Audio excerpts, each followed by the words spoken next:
देश की सबसे बड़ी एम्प्लॉयमेंट गारंटी स्कीम और उस स्कीम का नाम बदला जा रहा है, क्यों?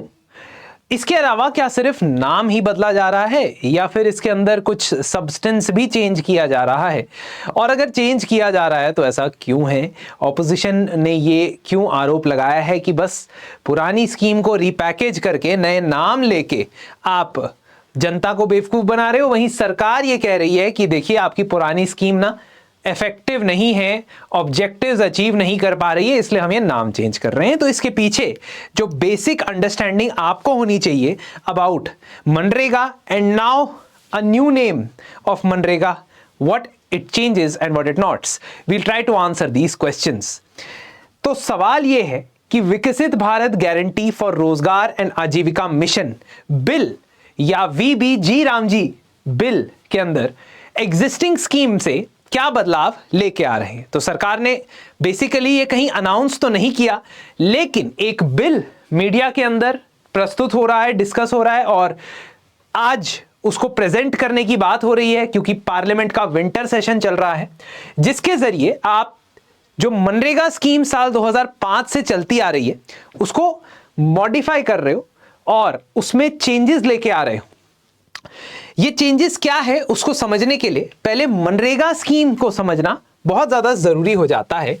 अगर हम नेशनल रूरल एम्प्लॉयमेंट गारंटी की बात करते हैं, नरेगा जिसका नाम पहले हुआ करता था, जिसका नाम बाद में मनरेगा कर दिया गया, वो बेसिकली एक एक्ट है, यानी पार्लियामेंट का बनाया गया एक कानून है।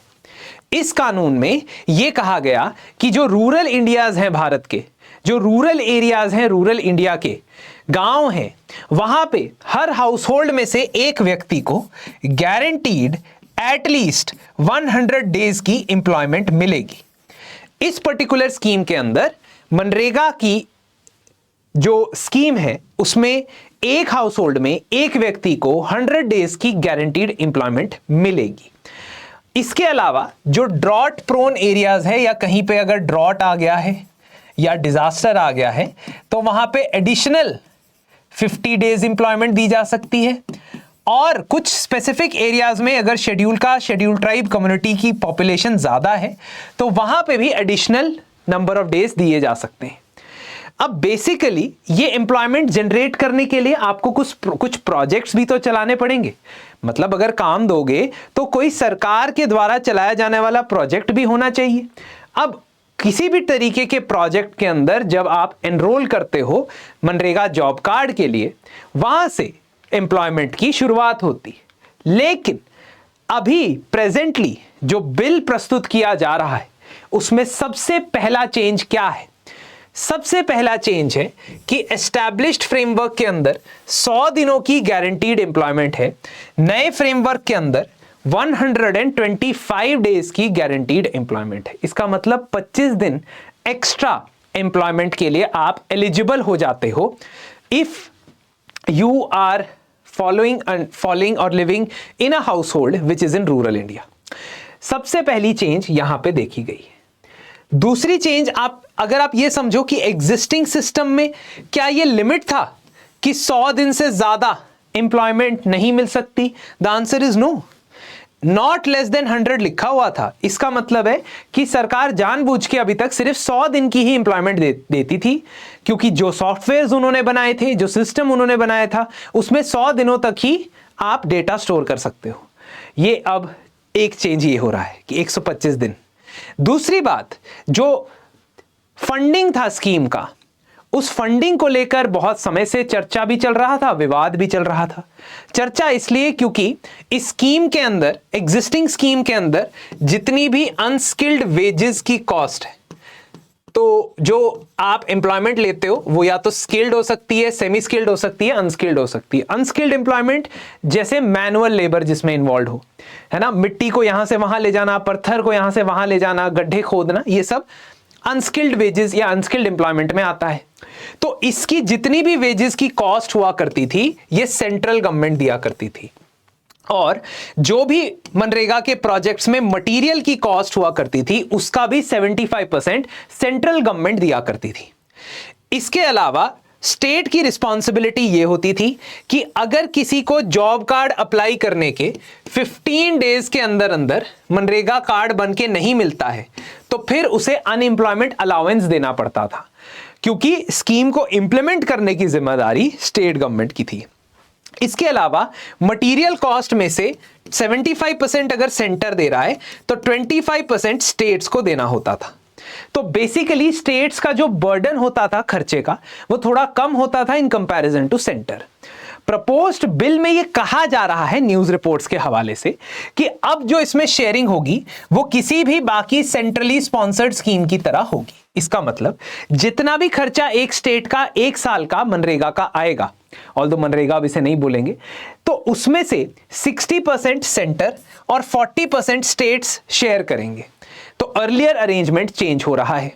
इसके अलावा जो नॉर्थ ईस्टर्न और हिली स्टेट्स होते हैं इनमें वैसे भी 90:10 का रेशियो में खर्चा किया जाता है, यानी 90% ऑफ द कॉस्ट सेंटर देता है और 10% ऑफ द कॉस्ट स्टेट देगा। अब नई स्कीम में या इस स्कीम में, नॉट नई स्कीम, इस स्कीम में, मॉडिफाइड स्कीम में ऐसे ही शेयरिंग होगी और जो यूनियन टेरिटरीज होती हैं उनका सारा का सारा खर्चा सेंटर देता है। याद रखिएगा जो यूनियन टेरिटरी लेजिस्लेचर के साथ है जैसे कि दिल्ली और पुडुचेरी, उनमें 60:40 शेयरिंग होगी सेंट्रल और स्टेट गवर्नमेंट के बीच में। तो बेसिकली आप जो फंडिंग पैटर्न है उसमें स्टेट्स के ऊपर शायद ज्यादा बर्डन डल सकता है। तीसरा, हर साल मनरेगा में कितना पैसा किस स्टेट को दिया जाएगा उसको डिसाइड करने का तरीके में थोड़ी सी मॉडिफिकेशन देखी जा सकती है। पहले हर फाइनेंशियल ईयर या बजट से पहले एक एनुअल प्लान और एक लेबर बजट स्टेट प्रस्तुत किया करते थे, डिपेंडिंग अपॉन कि इस साल उनके पास कितने जॉब कार्ड्स के लिए एप्लीकेशन आए और प्रोजेक्टेड अगले साल कितने एप्लीकेशन आ सकते हैं। यह स्कीम डिमांड बेस्ड होती थी। इसका मतलब है कि जितने जॉब कार्ड्स की डिमांड है उसके बेसिस पे अगले साल का प्रोजेक्शन किया जाता था और फिर उतना फंड एलोकेट होता था। इस पर्टिकुलर मैकेनिज्म को बदल के सेंट्रल गवर्नमेंट अब एक स्टेट वाइज एलोकेशन डिसाइड करेगी जिसको कहा जाएगा normative allocation. Normative allocation will be based on some criteria या पैरामीटर। तो सेंट्रल गवर्नमेंट एक फॉर्मूला बनाएगी। वो फॉर्मूला हो सकता है कि पिछले साल इस स्टेट ने कितने जॉब कार्ड एम्प्लॉयमेंट में दिए थे, पिछले साल इस स्टेट ने कितना काम एग्जीक्यूट करवाया था, पिछले साल इस स्टेट ने कितना वेजेस डिसबर्स करवा दिए थे सही समय पर। यह सब देखने के बाद हो सकता है कि स्टेट टू स्टेट पैसे वेरी हों और ये चेंज हो और ये सेंटर डिसाइड करेगा। सो एक तरीके से स्टेट गवर्नमेंट ये आरोप लगा सकती है कि सेंट्रलाइजेशन का कुछ मामला यहां देखने को मिल रहा है। तीसरी जो चेंज देखने को मिल रही है वो ये कि इस पर्टिकुलर फाइनेंशियल ईयर में 60 डेज का पॉज या वर्क पॉज मेंशन किया है। इसका मतलब कि एग्रीकल्चरल सीजन्स जो होते हैं दो सबसे बड़े, एक सोइंग सीजन और एक हार्वेस्टिंग सीजन। सोइंग मतलब जब फसल बोई जाती है, हार्वेस्टिंग जब उसकी कटिंग या कटाई होती है। उस दौरान मनरेगा के प्रोजेक्ट्स अंडरटेक नहीं किए जाएंगे, they won't be started, because उस समय जो लेबर है, जो वर्कफोर्स है, वो एग्रीकल्चर के अंदर इन्वॉल्व होती है। अगर उस समय आप प्रोजेक्ट स्टार्ट करते हो तो उस वक्त एडिक्वेट लेबर आपके पास अवेलेबल नहीं होती, जिससे प्रोसेसेस डिले होती है। और इंटरेस्टिंग बात यह है कि अगर 365 डेज का फाइनेंशियल ईयर है, उसमें से 60 डेज आप माइनस कर देते हो, 305 दिन, तो इसका मतलब सरकार आपको 305 में से 125 दिन गारंटीड एम्प्लॉयमेंट दे रही है, which is a good sign for the labour और the worker who are looking for employment under MNREGA. खैर, अब तो इसको वीबीजी राम जी बोलेंगे शायद। इसके बाद अगर हम देखें, मेन इंपॉर्टेंट बात यह है कि जहां सेंट्रलाइजेशन का आरोप सरकार पे लग रहा है, वहीं दूसरी तरफ सरकार तो यह कह रही है कि हम हर एक ग्राम पंचायत से अपना अपना पंचायत प्लान बनाएंगे, उसे इकट्ठा करके ब्लॉक लेवल पे लेके आएंगे, उसे इकट्ठा करके इन सभी ब्लॉक्स के प्लान को डिस्ट्रिक्ट प्लान में इंक्लूड करेंगे और फिर स्टेट प्लान में। तो एक तरीके से एक हिरार्की बनेगी जिसमें सभी काम विकसित ग्राम पंचायत प्लान के हिसाब से होंगे कि आपने मान लीजिए सड़क बनानी है, आपने नाला या कैनाल बनाना है, आपने एम्बैंकमेंट बनानी है, everything will originate from the panchayat plan and this will then be integrated into a national level chain. तो ये एक अच्छी चीज बताई जा सकती है. लास्टली इस पर्टिकुलर चेंजेस की जो आंधी एक तरीके से आ रही है उसमें एक और चीज ये बताई जा रही है कि सरकार की तरफ से national rural infrastructure stack create किया जाएगा, यानी 4 फोकस एरियाज के ऊपर जो प्रोजेक्ट्स होंगे उनको प्रायोरिटाइज किया जाएगा. ये 4 फोकस एरिया है: water security, infrastructure like roads and bridges, livelihood like sustainable economic opportunity और क्लाइमेट चेंज या एक्सट्रीम वेदर इवेंट से लड़ना. तो इनके रिलेटेड प्रोजेक्ट्स आपको ज्यादा देखने को मिलेगा मनरेगा के अंदर, क्योंकि मनरेगा के रिफॉर्म के लिए बहुत सारे रीजंस बताए जाते हैं, जिनमें से एक रीजन बताया जाता है कि मनरेगा के अंदर जो वर्क प्रोजेक्ट पेपर पे होता है वो ऑन ग्राउंड एग्जीक्यूट नहीं होता. सरकार ने इसको चेंज करने की, इंप्रूव करने की कोशिश की. सरकार ने जियो टैगिंग ऑफ एसेट्स शुरू किया, जिससे आप कोऑर्डिनेट्स बताते हो और जियो टैग कर देते हो उस प्रोजेक्ट को. लेकिन फिर भी धांधली लोकल लेवल पे देखी जाती है मनरेगा के अंदर. इनफैक्ट बहुत सारे इंस्टाग्राम चैनल्स मैं भी फॉलो करता हूं जिसमें बताया जाता है कि मनरेगा में स्कैम कैसे होता है. आप भी जरूर देखा करें, जागरूक रहे.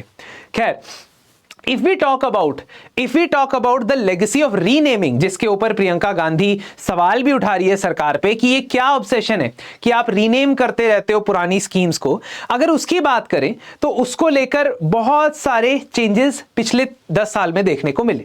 चाहे वो क्रिमिनल कोड्स का रीनेमिंग हो, जिसको डीकॉलोनाइजेशन की तरह, या मैकॉले की जो आपकी एक लेगेसी थी, मैकॉले जो ब्रिटिश अफसर थे जिन्होंने बताया था कि इंडिया में वेस्टर्न एजुकेशन आनी चाहिए, इंडिया में मॉडिफाइड कोडिफाइड लॉज आने चाहिए, उनकी लेगेसी को ब्रेक करने के लिए है, या जो प्रीवियस गवर्नमेंट्स हैं उनके इनिशिएटिव्स को रीनेम करने के लिए है. चाहे जो भी हो, आपको एंड में ये याद रखना है कि स्कीम का अल्टीमेट ऑब्जेक्टिव पूरा हो रहा है या नहीं हो रहा है, इसके ऊपर चर्चा जरूरी है. पार्लियामेंट के अंदर भी इसके ऊपर चर्चा जरूरी है कि जो स्कीम आप 10 सालों से 20 सालों से चला रहे हो, साल 2005 से मनरेगा चल रही है, क्या उससे इंडिया के अंदर जो पावर्टी एलिविएशन है या पावर्टी रिमूवल के टारगेट्स हैं, क्या वो पूरे हुए? क्या इनइक्वालिटी देश में कम हुई? क्या इंफ्रास्ट्रक्चर रूरल एरियाज का खास तौर पे कम हुआ? और क्या अर्बन अनएम्प्लॉयमेंट को भी इस तरीके से नहीं देखा जाना चाहिए जैसे रूरल एम्प्लॉयमेंट को? ये सवाल हमारे लिए पूछने और इनके जवाब निकालने और भी ज्यादा इंपॉर्टेंट है. आपकी क्या राय है? इस स्कीम से जनता को ज्यादा फायदा होगा या नुकसान, या बस ये एक रीनेमिंग एक्सरसाइज है? कमेंट सेक्शन में मुझे जरूर बताएं.